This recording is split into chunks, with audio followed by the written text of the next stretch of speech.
On today's show, we will be continuing our player evaluation for the Dallas Stars 2021-2022 roster. And on today's show, we will be talking about Roope Hintz, number 24 for the Dallas Stars. We'll talk about the successful aspects of his season, talk about his slow start, talk about the improvements he can make to his game as he continues to develop as a player, and then talk about what the next season will look like for Roope, all coming up on today's episode of Locked On Stars.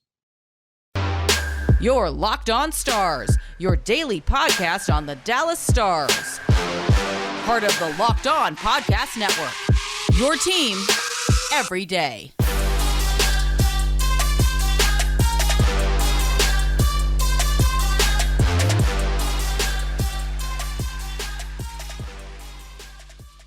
Howdy, Stars fans. Welcome back to the Locked On Stars podcast, the only daily podcast covering the Dallas Stars, part of the Locked On Podcast Network.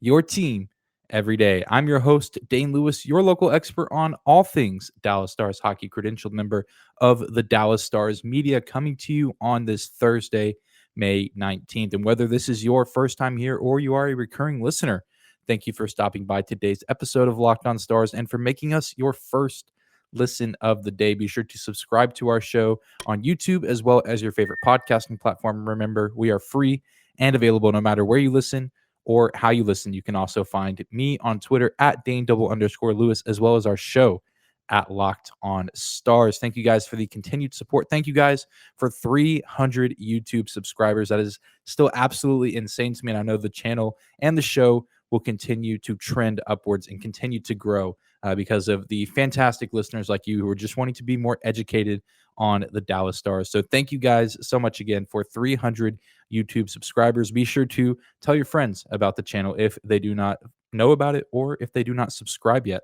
Would love to continue to see growth here on YouTube for Locked On Stars. But let's get right to the meat and potatoes of today's episode. We are continuing our series going down the Dallas Stars roster, giving player evaluations for some of the biggest names on the team for the past season. Yesterday, we talked about Joe Pavelski, and we talked about what made him so excellent in a season where he was 12 years into his career at age 37.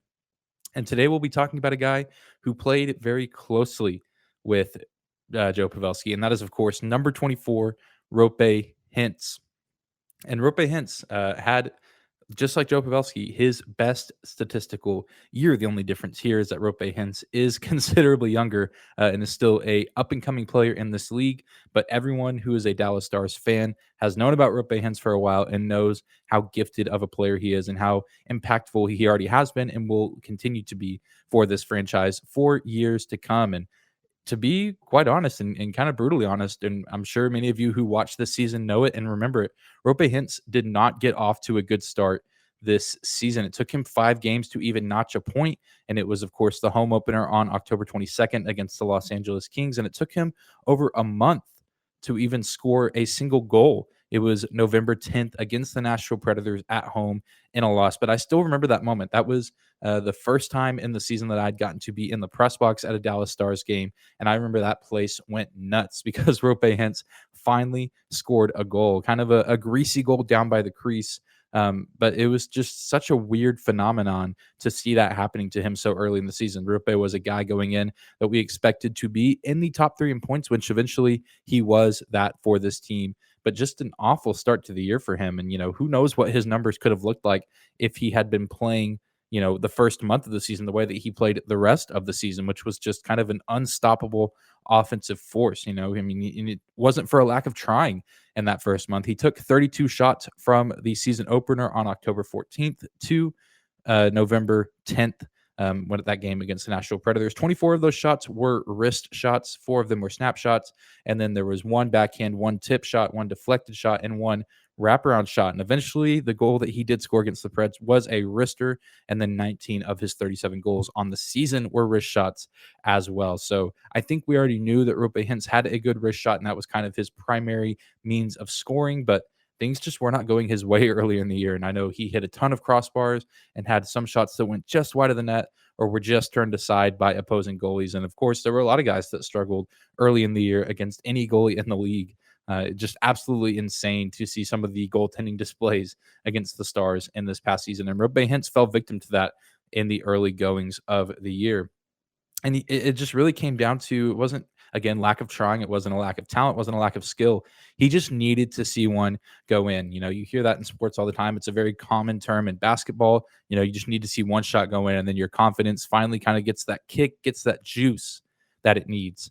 And Roope Hintz finally got that with that goal against the Nashville Predators. And then he went on an absolute tear and had some incredible performances all throughout the season. He had the number of the Carolina Hurricanes for some odd reason, but two massive wins that the Stars accumulated over the course of the 21-22 campaign. Of course, the first matchup between those teams came at home at the American Airlines Center. Roope Hintz recorded a hat trick on November 30th against the Hurricanes. That was in the middle of that Stars 7-game win streak when it just seemed like they were unstoppable, scoring in the first minute of games. And that was probably Roope's best game of the season.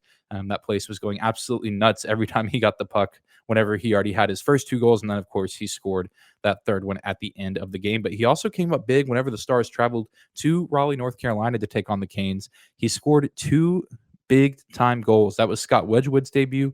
That was the game where the Hurricanes were just pounding the offensive zone and pounding Scott Wedgwood with shots. But Roope Hintz just kind of taking care of business by himself offensively and kind of carrying the load offensively for the Stars and helping propel them to an eventual overtime win. Again, a massive 2 points in the grand scheme of the season and taking down a far superior opponent. And so Roope just kind of had their number, and he had the numbers of the Detroit Red Wings as well. 2 game-winning goals against them, and he was second on the team in game-winning goals. He was, again, an incredibly clutch player down the stretch for this team. Tomorrow, we're going to talk about the guy who was first in game-winning goals. I'm sure many of you already know who that is. But Roope Hintz, like some of the guys on his line, were just clutch all aspects of the game, whether it was the end or whether it was getting the offense rolling early in the early goings of the season. But he had a game-winning goal against Carolina, like I mentioned, in Raleigh, and of course in Dallas. But he also had some big games at home against the Edmonton Oilers, that last matchup of the season. We talked about that earlier this week, where he just kind of flew through the zone and made all those Edmonton defenders look silly. He scored the lone goal against the Tampa Bay Lightning in Dallas. That was another massive 2 points that helped push the Stars towards the postseason. And then, of course, he scored both game-winning goals against the Detroit Red Wings, both in Detroit and in Dallas. Roope was also second on the team in plus-minus at 15. Again, the guy in first will be talked about on tomorrow's episode. But all in all, this was an incredibly successful season for Roope Hintz. His 72 points were the highest of his career, and far and away better than any other numbers he's put up in the early goings of his time in the NHL. And so this was, by all accounts, a successful season for Roope, but it could have been even better had he not had that slump to start the first month. But we're going to continue to talk about Roope Hintz after we take a quick break. We will talk about an aspect of his game that is good, but could definitely need some improvement if he wants to take his game to the next level.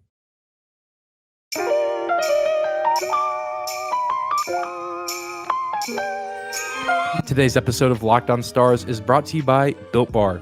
Imagine dipping your finger in that plastic tub of birthday cake frosting and then opening your eyes and realizing that it was only 150 calories and 16 grams of protein. That's what it's like to eat a birthday cake puff from Built Bar.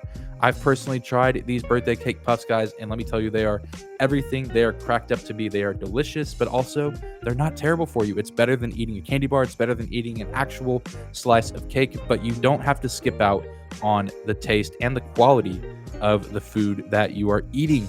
With 150 calories, 16 grams of protein, and only 9 grams of sugar, this limited time flavor is an amazing option if you are looking for a healthy way to get flavor and variety in your daily diet. All Built Bar puffs are covered in 100% real chocolate. That means with Built Bar, you can eat healthy and actually enjoy doing it. Go to Built.com right now and use promo code LOCKED15 to get 15% off your order. Again, use promo code LOCKED15 for 15% off your order at Built.com.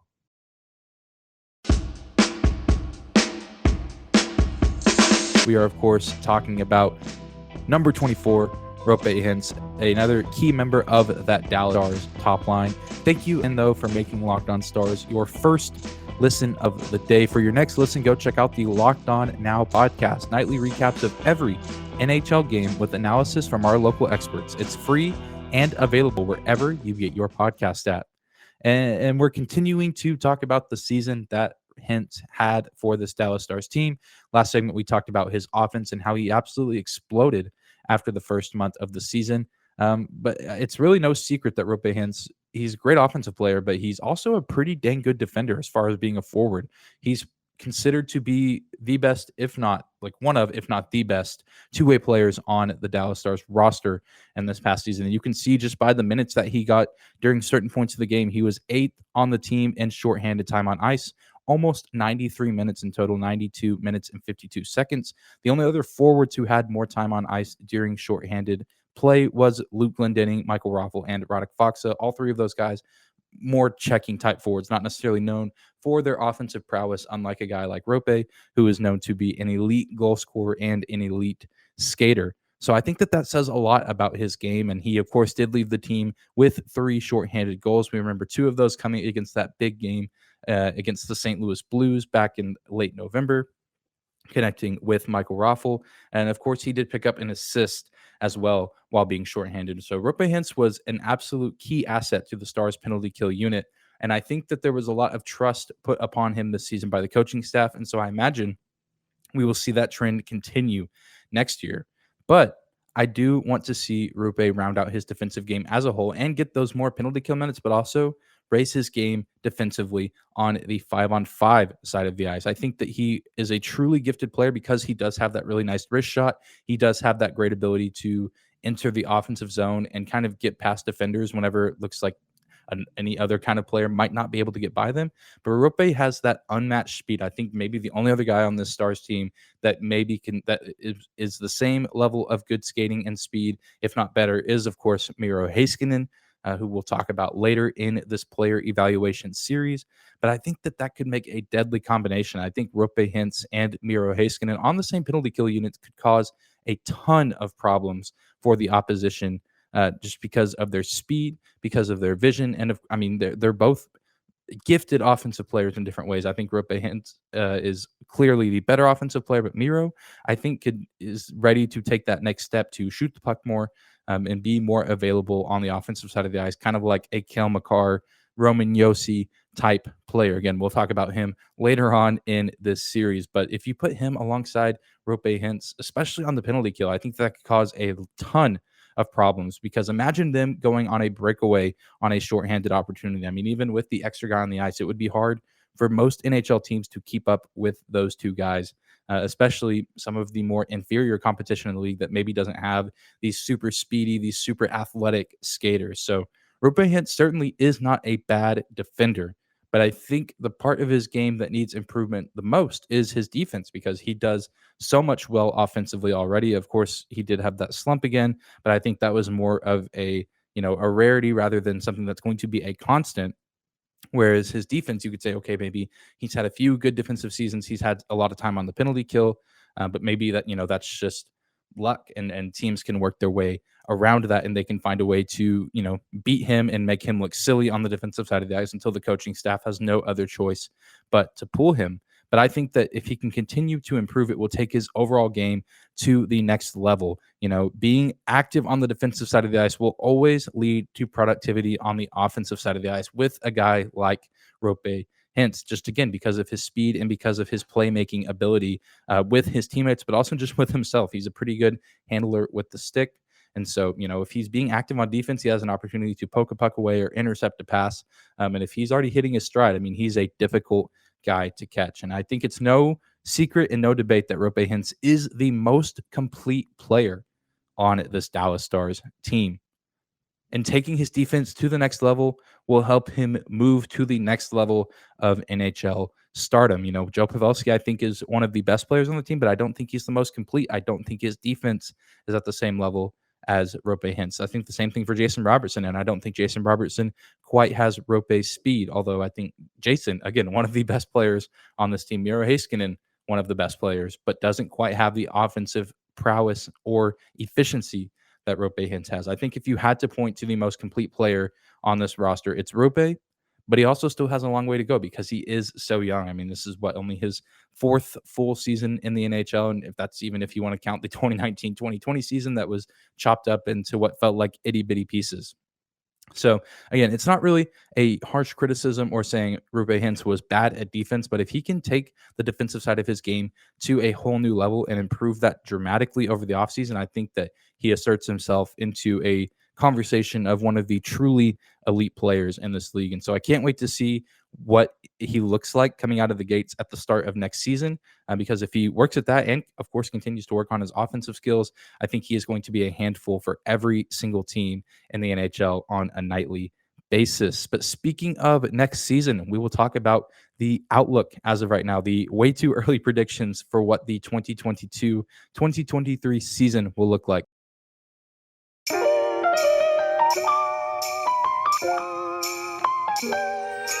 Today's episode of Locked On Stars is brought to you by BetOnline.net. Our partners at BetOnline continue to be the number one source for all your betting needs and sports info. Find all the latest odds, news, and sports developments, including this year's basketball playoffs, Major League Baseball scores, fights, and even next season's NFL futures. BetOnline is your continued source for all your sports wagering information, from live betting to playoffs, esports, and more. Head to the website today or use your mobile device to learn more about the trends and action. BetOnline.net, where the game starts.